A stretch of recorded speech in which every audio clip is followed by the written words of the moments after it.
the Bali climate talks, at the UN climate talks.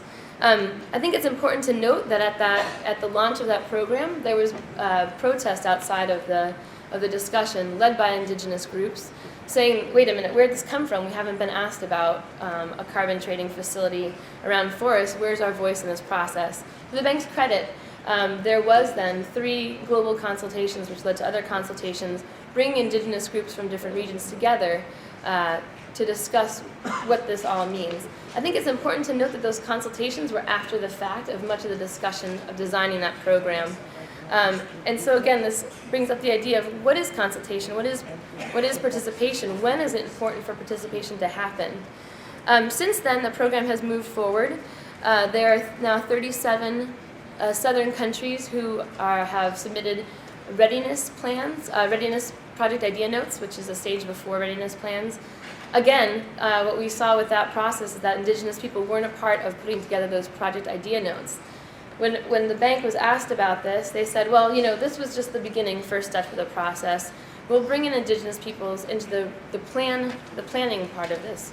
And so national governments will have to show that there's been participation. We're having groups that have been watching the World Bank for a while are having a hard time believing that that's going to happen unless there's some kind of consequence, unless there's some kind of system that looks very clear and is across the board, that isn't country specific, that's across the board as a piece of criteria that shows what would happen if in fact indigenous peoples aren't consulted. And right now that's not a piece of the project. It's a wait and see, trust us. We can't tell national governments what to do. It's up to every government to do their own thing. That's a real concern for us. Another concern, of course, is the ongoing concern with the idea of free, prior, and informed consent. The World Bank consistently uses the idea of free, prior, and informed consultation, which is very different legally, of course, than consent. I think this is a place where people who are interested in indigenous rights can be very active in lobbying their own governments and lobbying the bank in terms of really shifting the way that whole concept is talked about and addressed. I know my time is running out quickly, but what I really wanted to talk about is kind of the larger set of principles. I think we have a real opportunity that Kate mentioned and Tom has mentioned, Estebancio, and that we have this moment in Copenhagen in December 2009 to think about how we're going to structure a new financial architecture that will help us do this massive north-south transfer of funds.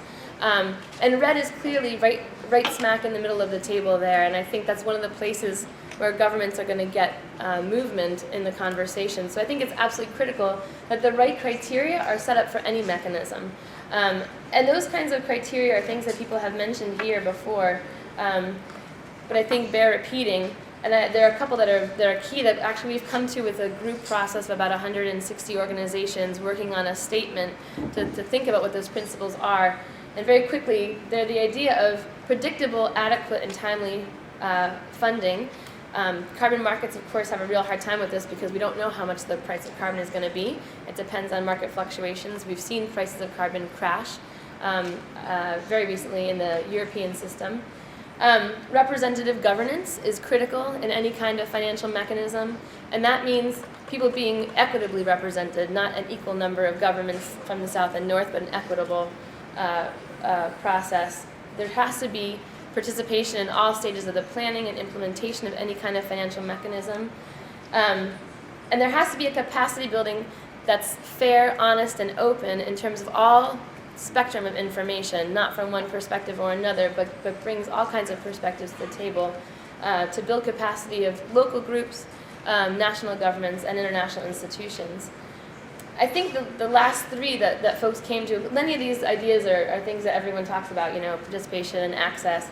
But the 3, I think, strongest points that civil society have come together around, one, is direct access to financing by the people most affected by forest loss, forest degradation, and climate change, and that's absolutely critical.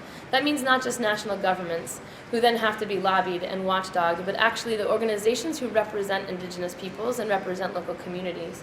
And that could be NGOs, like groups like COICA, but I think it's critical to say that local communities need to be able to access these funds and follow the process to make sure that funds are spent fairly and equitably. any mechanism needs to strengthen rights and should be linked to the UN Declaration on the Rights of Indigenous Peoples. I think that's absolutely critical. It's kind of a no-brainer, but it's something that many countries say they can't do because they're not a party to. I think it's important to remember that a declaration you don't have to sign on to. So when governments say we haven't signed the declaration, that's not actually legally correct. In fact, this declaration is passed in the UN, so we're all in a sense a party to it and obligated to implement it. And I think the last point is that we need to address root causes. And this is something that Kate had talked about. None of this will work well unless we really think about consumption in the global north and how we're going to use this process as a way of addressing that consumption. So to conclude, I'm looking forward and I'm hopeful about how Indigenous peoples are part of the UN process in this year of negotiations, how REDD can be a concept, an idea, and think about forest protection, in fact, more critically, how forest protection can be part of thinking about new financial mechanisms that are just and equitable, and how civil society can play a part in that. So, thank you very much.